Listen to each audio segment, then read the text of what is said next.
Hello everyone, welcome back to Ashi study vibes. Welcome to day 4। आज का target हमारा science के बचे हुए सारे टॉपिक्स कंप्लीट करना है।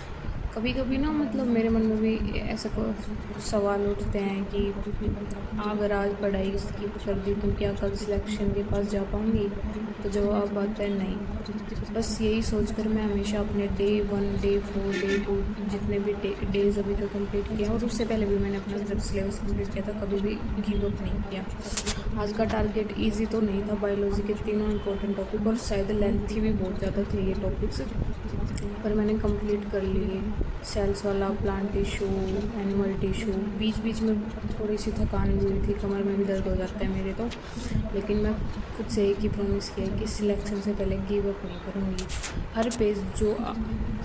हर पेज जो मैंने लिखा है, जो हाईलाइट किए हैं मैंने लाइंस, वो मुझे हमेशा मेरे ड्रीम के एक कदम आगे लेकर चलती हैं। तो अगर आप सब भी मेरे साथ मतलब आप लोग भी ग्रुप डी की और HSC की प्रिपरेशन कर रहे हैं, तो आप भी मेरे साथ जुड़े रहिएगा, क्योंकि शायद हो सकता है कि मेरी सीरीज़ से आप लोगों को भी बहुत ज़्यादा फ़ायदा हो हुआ हो या हो रहा हो। नोट्स बनाना शायद नोट्स बनाना टाइम तो लेता ही है। पहले मैंने अपने नोट्स कंप्लीट कर रखे थे, अंडरलाइनिंग भी कर रखी थी। मैं सेकंड टाइम रिवीजन कर रही हूँ।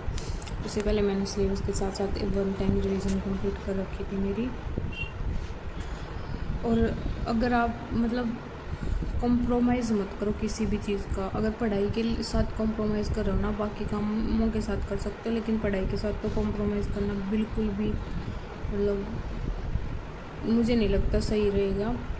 तो आप लोग भी मतलब अपनी चीज़ों को ना बिल्कुल फोकस के साथ किया करो। बिना फोकस ऐसे ही मन में कुछ चल रहा है और पढ़ने बैठे हो तो बहुत ज़्यादा मुश्किल हो जाती हैं ये चीज़ें। और मुझे भी बहुत ज़्यादा मुश्किल लगती हैं ये चीज़ें कई बार। और मेरे टॉपिक्स भी जो कंप्लीट हो गए थे, तो मैंने वो सारे टॉपिक्स अपने कंप्लीट कर लिए थे। रोज़ परफेक्ट होना भी ज़रूरी नहीं होता, लेकिन पढ़ना बहुत ज़रूरी होता है पढ़ाई में। कुछ चीज़ें लाइफ में बहुत मतलब अनएक्सेप्टेड होती हैं, कभी कुछ हो जाता है, कभी कुछ हो जाता है।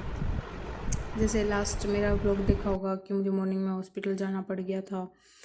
वो चीज़ें भी अनएक्सेप्टेड ही थी। रात को सोए थे तो हमने सोचा नहीं था कि सुबह सुबह हॉस्पिटल जाएंगे। तो वही चीज़ है कि मतलब खुद के लिए भी थोड़ा, मैंने जो कुछ भी सीखा है ना, तो ये चीज़ सीखी है कि खुद के लिए भी थोड़ा टाइम निकालना शुरू कर लो। क्योंकि दूसरों के साथ हमेशा टाइम निकाल के रहोगे तो खुद के लिए टाइम निकालने का मतलब खुद के लिए तो कभी टाइम ही नहीं मिलेगा। खुद को जानने का मौका नहीं मिलेगा कि हम कैसे, हमें क्या चाहिए। बहुत सारी चीज़ें हैं जो मतलब ऐसे होता है। जब से मैंने खुद के साथ टाइम स्पेंड करना स्टार्ट किया है, खुद के लिए टाइम निकालना शुरू किया है, मुझ में बहुत सारे चेंजेस आए हैं। और मुझे बहुत सारी चीज़ों से फ़र्क भी नहीं पड़ता। कुछ चीज़ों में ऐसा होता है कि हाँ अभी नहीं करेंगे पर बाद में करनी पड़ेंगी, पर वो बाद को छोड़ के आज ही कर लें तो ज़्यादा बेटर रहेंगी वो चीज़ें। क्योंकि कल पे छोड़ने के चक्कर में ना सारी चीज़ें ख़त्म हो जाती हैं। और मैंने भी यही सारी चीज़ें देखी हैं। कभी कभी मुझे भी लगता है कि टारगेट कंप्लीट नहीं होंगे। मैं भी अपने डेली टू डू लिस्ट लिखती हूँ और उसमें देखती हूँ कि क्या मैंने आज किया, क्या नहीं किया सोने से पहले रात को। लेकिन बहुत सारी चीज़ें उनमें मेरी भी नहीं हो पाती कि हाँ आज कुछ तो रुक रहा है, कुछ तो कमी रही है। आप लोगों को भी लगता होगा कि टारगेट करना इतना आसान नहीं होता। आप लोग डेली एक लिस्ट बनाओ, उस पर जो जो चीज़ें आपको सुबह करनी है वो लिखो। उनमें से आप देखो कि आपकी क्या चीज़ें हो रही हैं। डिस्ट्रैक्शन मुझे भी बहुत ज़्यादा होती है। मेरा भी मन करता है फ़ोन उठा लूँ, रील स्क्रॉल कर लूँ, पर मैं नहीं करती। क्योंकि जब तक मेरा टारगेट कंप्लीट नहीं होता ना, मेरा माइंड बिल्कुल सेट है कि भाई ये चीज़ पूरी नहीं करोगे तो उससे पहले तुम ये चीज़ नहीं उठा सकते।